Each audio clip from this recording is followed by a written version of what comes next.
Hai sahabat PUPR, di saat kita bekerja, ada sejuta kemungkinan terjadinya hal-hal yang dapat menghambat, mengganggu, hingga membahayakan diri kita.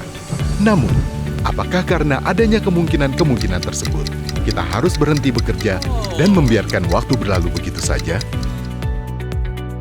Dalam kondisi apapun yang kita lakukan sehari-hari, selalu ada yang disebut risiko.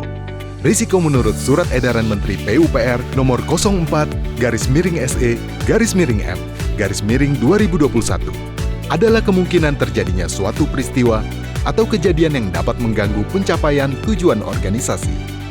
Tapi jangan salah, risiko berbeda dari masalah ya sahabat. Masalah adalah suatu hal yang sudah terjadi dan diakibatkan oleh keputusan atau aktivitas di masa lalu.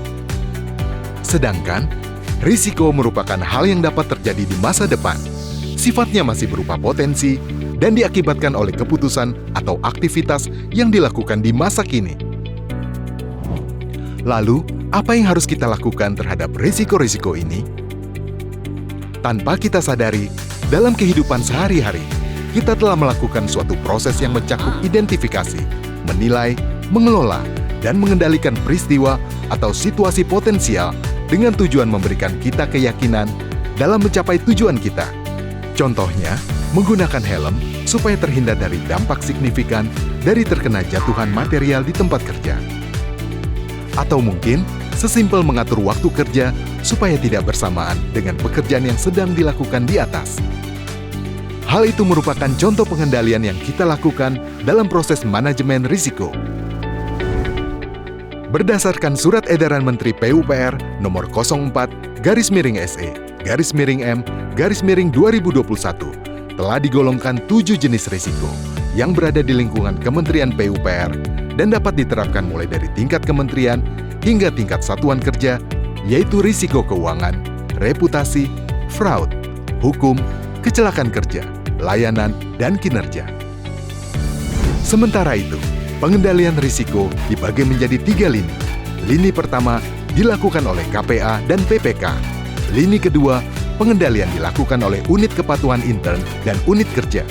Sedangkan di lini ketiga, pengendalian dilakukan oleh Inspektorat Jenderal.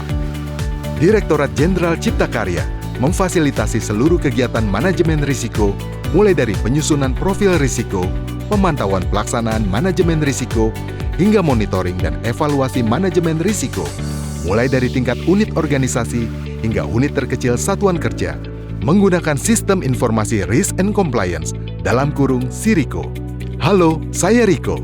Melalui Sistem Informasi RICO, proses manajemen risiko di lingkungan Ditjen Cipta Karya menjadi lebih praktis dan dapat diakses real-time oleh pemilik risiko dan seluruh unit kepatuhan intern, sehingga dapat membantu pemilik risiko dalam mengambil keputusan.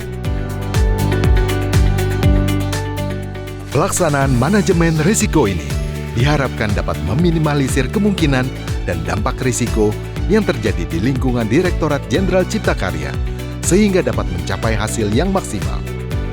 It's better to solve the right problem approximately than to solve the wrong problem exactly.